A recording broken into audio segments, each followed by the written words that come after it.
Many lands have been ravaged by war in the aftermath of the breaking. In a province abandoned by the lords of Atlantis, a powerful necromancer has arisen, fueled by the victims of plague and famine. He wields powerful death magic to taint the land and raise legions of the fallen to serve him. Meanwhile, he is working feverishly to complete the terrible ritual of lichdom and make himself immortal. The hordes of undead and corrupted spirits have begun to spread from the lost realm, generating a growing wave of terror and panic. The Council, alarmed at the growing threat, has ordered you to hunt down and destroy this necromancer, and to cleanse the land of his corruption before it is too late.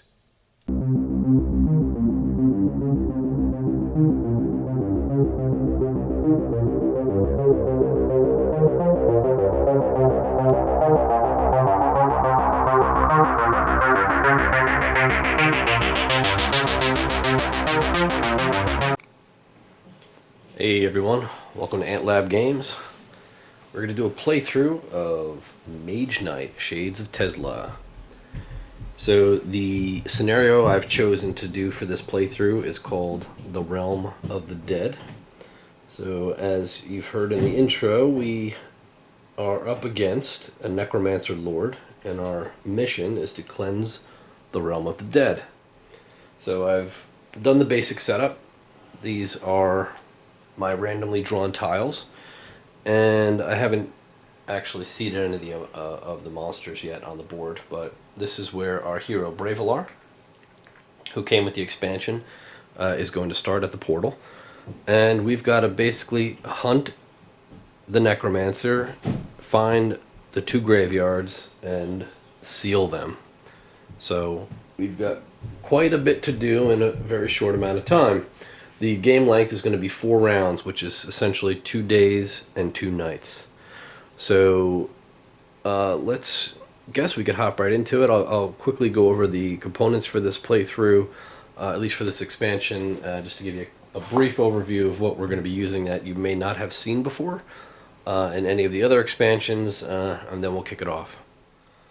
So this gigantic token is called the large faction leader token. So this is going to represent the necromancer and the necromancer's strength. So on the back of the token there are a number of different symbols, but what's important to us is going to be the symbols that are relative to the necromancer's level. So for the solo playthrough, the manual says to start the necromancer at level 4. And we'll go through the symbols and how we fight him when and if we get to him. A couple of different tokens we're going to be using for this playthrough. Some familiar, some not. So we've got the rampaging enemies, which are going to be taken from the specific faction for this particular playthrough. So they're going to be coming from this stack, and not from the general pool of tokens. I've also got these faction tokens, which we'll earn every time we kill one of these enemies, one of these faction enemies, and they have a little symbol on them to represent that they're a faction enemy. These are going to represent the graveyards, and you'll see how those go into play. And this here is the necropolis, where the necromancer will be, and you'll see how that comes into play as well. This part should seem all too familiar. So we've got our dummy player, I've just chosen Wolfhawk, and she starts with her 3 crystals, mana crystals. So she's got 2 white and a blue, and that'll affect how the card draw goes on her turn. So I've populated all of the offers. Just drew the top 3 cards. So here's our unit offer, where we've got Shock Troops, Guardian Golems, and Utem Crossbowmen. So this is a pretty good draw, all level 2 units. We've got advanced actions of Pure Magic, Crushing Bolt, and Decompose. And our 3 starting spells are Demolish, Mana Bolt, and Tremor. So we've got quite a good pool of skills, spells, and units to kick off the game. Alright, so we'll go ahead. I've drawn random tokens. And we have our rampaging enemy. And since it's rampaging, we'll have to reveal it. And we've chosen Gibbering Ghouls. So let's take a quick look at the Gibbering Ghouls token. Alright, so with the new enemy tokens, take note of a couple of different things. You've got that symbol, which is vampiric. So basically this enemy, for every wound he does, his armor goes up 1. So we definitely don't want to let any of his attacks go through. It's going to be worth 2 fame. And if you notice that little symbol there, that's the faction symbol, and that matches what was on the back of that large faction leader token. So he's got 4 defense, 4 attack, just standard physical attack, so not too tough. Another point to note for the rampaging enemies in this scenario is they all have the pursuit trait, which means they will, when they're revealed, they're going to pursue my hero at the end of my movement phase. So wherever I end up, the enemy is going to take 1 movement towards me to wherever the closest unoccupied space is.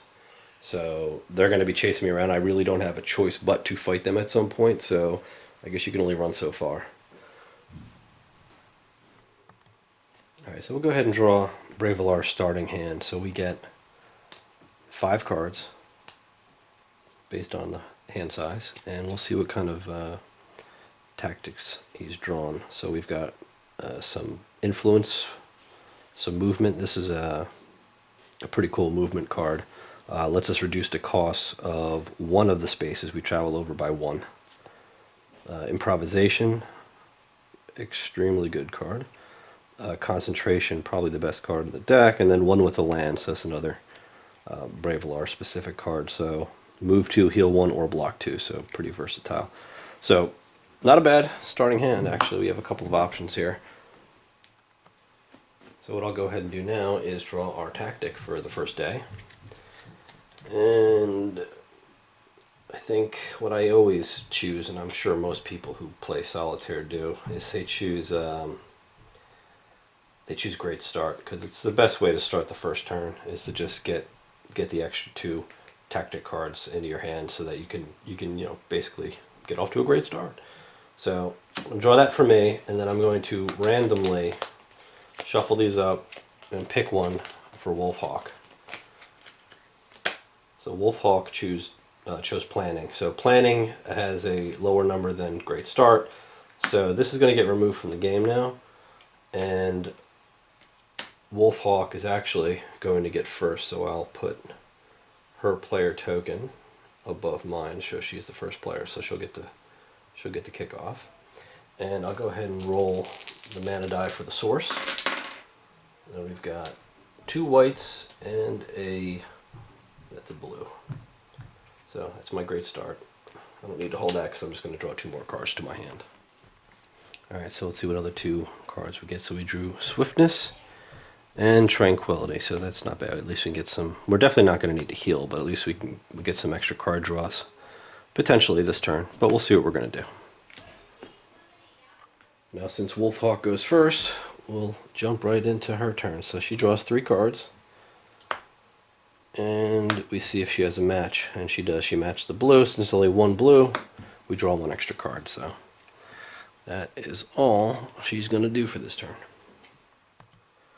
Okay, so now we can start our adventure. So we have a couple of options. There's 2 villages here. So if you remember, in the unit offer, we had 3 pretty powerful units, but unfortunately only 1 of them can be recruited at a village, and that would be the Utem crossbowmen. But they're really good, really strong. So I definitely want to get to one of these villages so I can use some of my influence cards. So I've got 2 cards that can give me influence potentially, and I have a pretty strong movement card. So if I use this Druidic Paths and I power it up with the blue mana die, it'll give me a move 4, and that's really all I need to get to this village. So if I play Druidic Paths, I charge it with water mana, the blue mana from the source, and now I get a movement of 4. 1, 2, 3, 4. So I'm in the village, and because I'm in the village, I'm next to the Mage Tower, and I get to reveal what's in there. And inside the Mage Tower, we have an Illusionist. So, not terribly tough. He is resistant to physical, so I would have to do double damage to him, and he is fortified because he's in the Mage Tower. So, I definitely have to beat him if I want to buy some spells at some point. Or actually, I can recruit these golems in there, so I want to keep that in mind. That'd be nice to get at some point. So I'm done moving. So he's going to go into pursuit mode and take a step closer. So now this rampaging enemy is right next to me. So I could attack him if I have the attack. So I don't really have. Let's go over our cards real quick. So we've got move 2, heal 1, block 2. We've got influence. I don't have. I mean, I could go attack 3, but I'm going to need to block at least 4. I don't have enough range unless I use range attack, but that's still only 3. Okay, so, and I've already used mana from the source this turn, so what I'll probably do is just recruit. I don't have to fight him yet. Next turn, if he goes to move again and he can't move because I'm right there, then he's going to attack me, so, and I don't want to pull him out. But if I do move again and I'm adjacent to him, you know, the rampaging enemy rules apply and I have to fight him. So at this point, I think I'm going to do my recruit. So we've got 2 influence here. If we discard a card from our hand, we can get another 3 influence. That'll bring us to 5. So I'll discard, let's discard Tranquility, right? And then I have to play 1 sideways if I want to get up to 6. So if I play that one sideways, I get 6. And that should be enough to recruit these U-10 crossbowmen. So in our unit offer, you see we can recruit in the village. It's a cost of 6. It's 6 influence. It's a level 2 unit with 4 armor. It has 2 different abilities. It can either be attack or a block 3, or a ranged attack of 2. And that is good because I could potentially use them next round to fire an attack off at this gibbering ghoul. So we're gonna take those crossbowmen. All right. So at level 1, I can command 1 unit. It's my unit command token. So he's fresh and ready to go. But we've taken our action for the turn. So that's gonna end our turn. Alright, so I'll clean up all of my cards. These are going to go into the discard pile. I'm going to re-roll the source dice. So now we've got 3 white mana in the source. So these are going to go in my discard pile. I've got 2 cards in my hand, so I get to draw back up to 5. So we've got Rage, another Swiftness, so that's quite good, and a mana draw. So good. I like to see these white mana or white tactics cards because there are 3 white manas in the source. So we should be well prepared next turn. Now we go back to Wolfhawk. So Wolfhawk does her 3-card draw.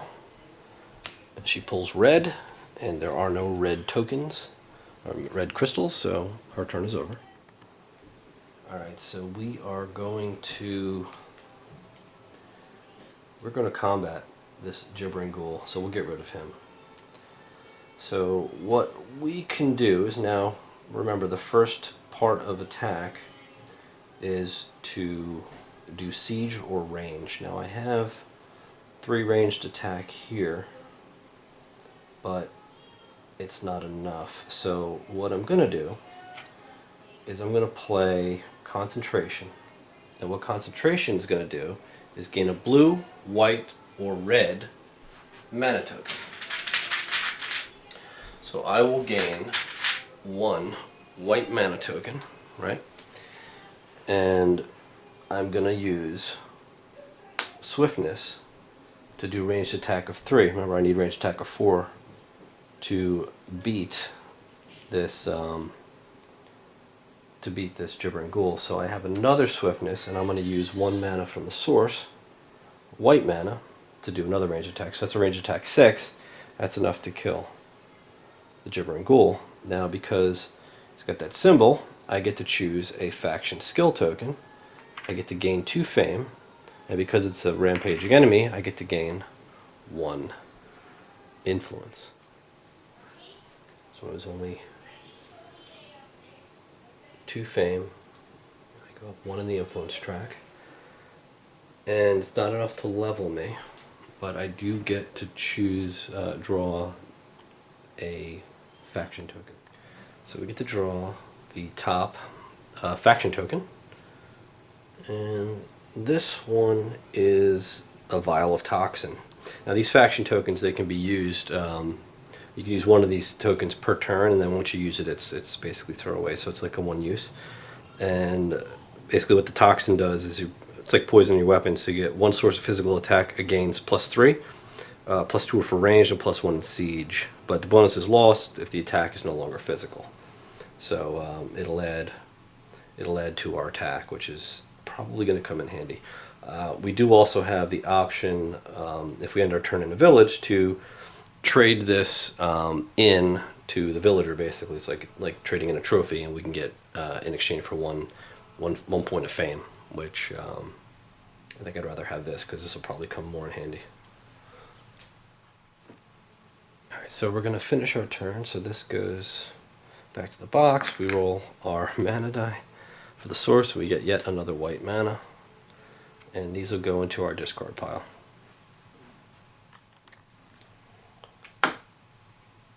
And since we really only have 2 cards left, we're not going to do anything else. So I'll just draw back up to 5. 4, 5. We've got some more influence, but we don't have any more ability to command any more units. We've got stamina, so we can move. Crystallize is good, and then we've got our mana draw and our rage. So not super powerful this turn, but remember we do have our crossbowmen, so we have a few different options here. Back to Wolfhawk. Draw 3. Pulls green. She's done. Okay, so we don't have much in the way of combat. I mean, technically, we could.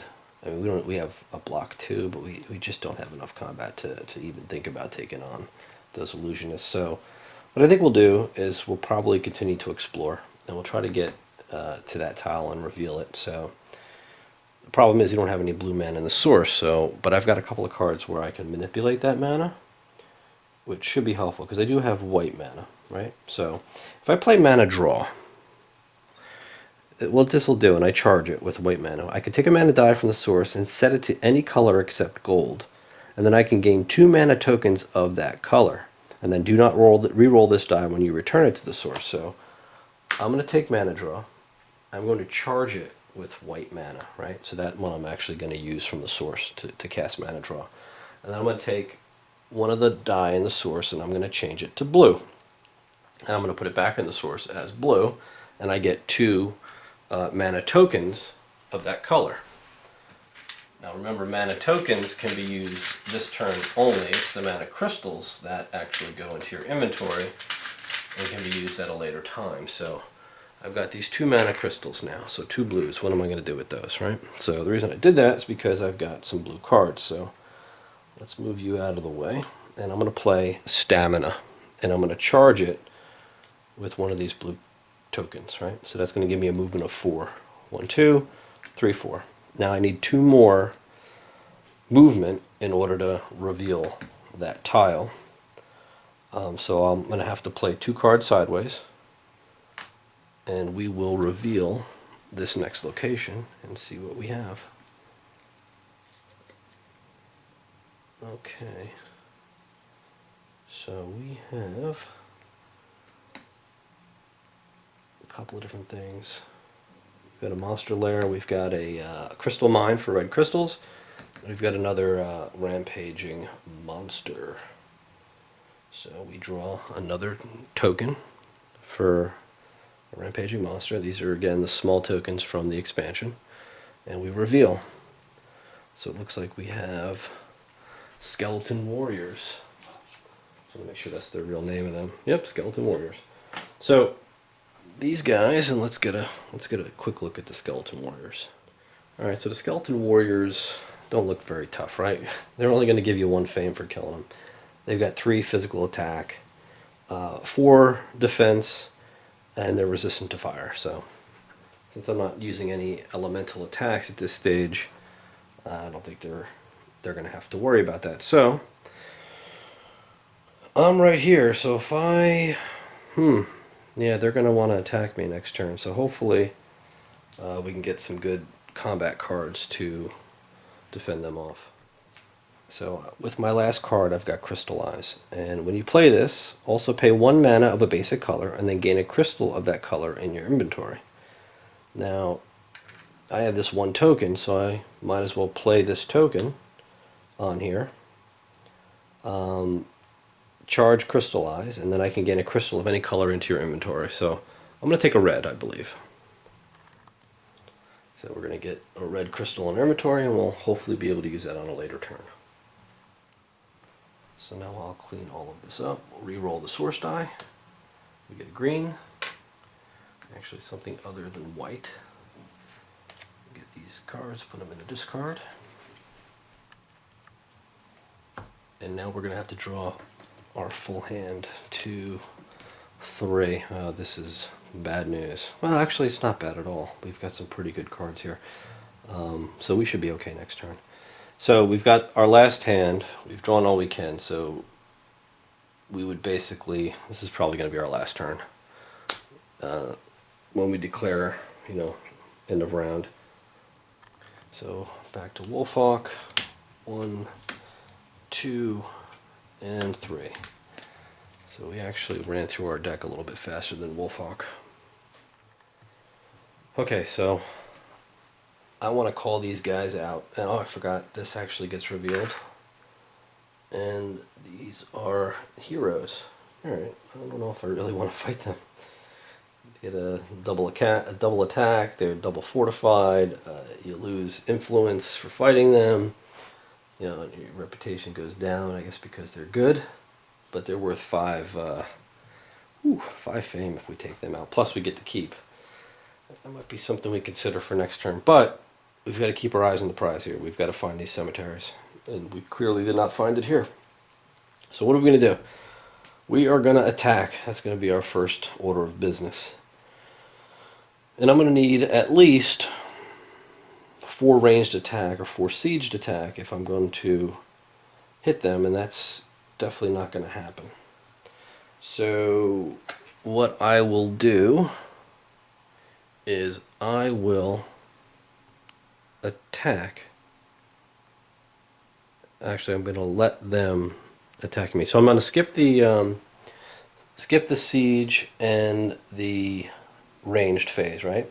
So now I go to the block phase. So they get their attack on me, and they're going to do 3 damage, and I've got a block, full block of 3 damage. And can I do that? I believe I can. So what I'm going to do is I'm going to use my Utem crossbowmen, right? So I can either attack or block 3. So I'm going to use them to block the full damage. But that'll use them up for this round. Right, so they're done. But they were able to soak up the hit for me. And now I get to strike back. And I'm going to use attack 2 with determination, and then another attack 2 with rage. So this attack 4. It's enough to knock down his armor, and I gain a 1 fame for that, and another token. So because there's a rampaging monster, we go up 1 more in our reputation, and we actually gain a level because we gain our 1 fame.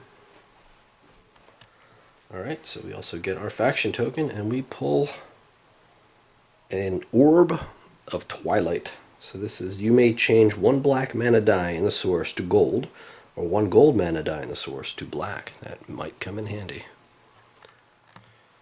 Alright, so I have 1 more card left, and it's March.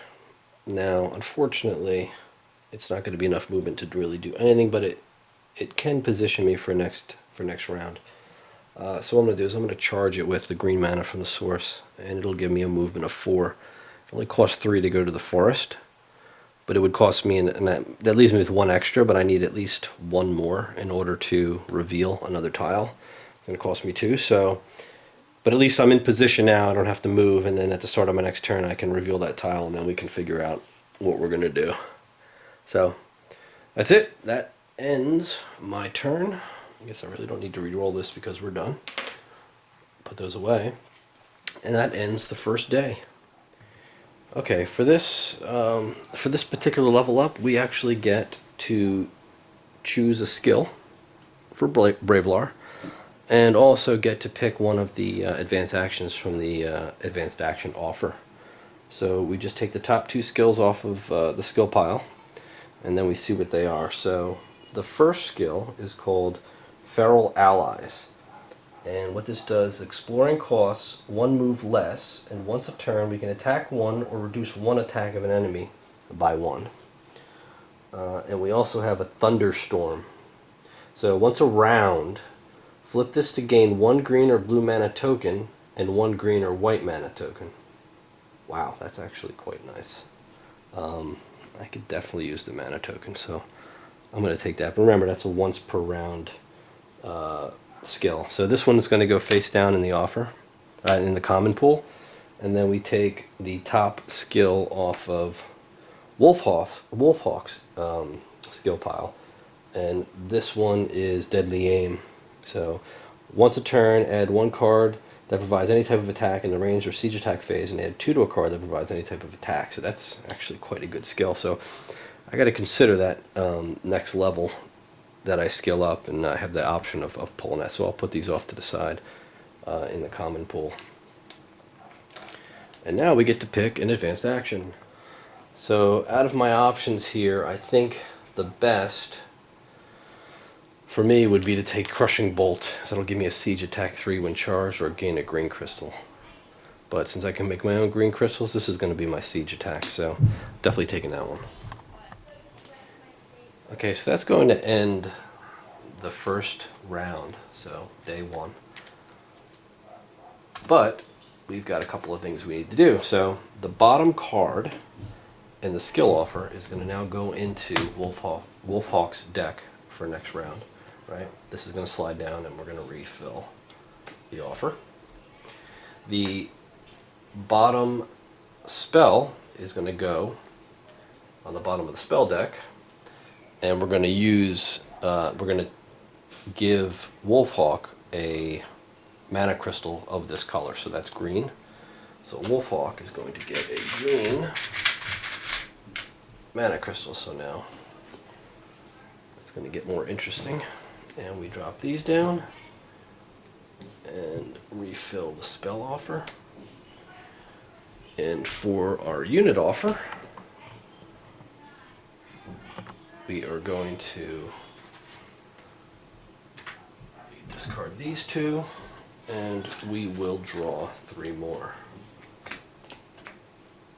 So we've got Herbalists, Red Cape Monks, and Utem Guardsman. All that's left to do is to shuffle my decks and get ready for night 1. Thanks for watching. Hope to see you again for the next part of our Mage Knight Shades of Tezla playthrough. Thanks for watching.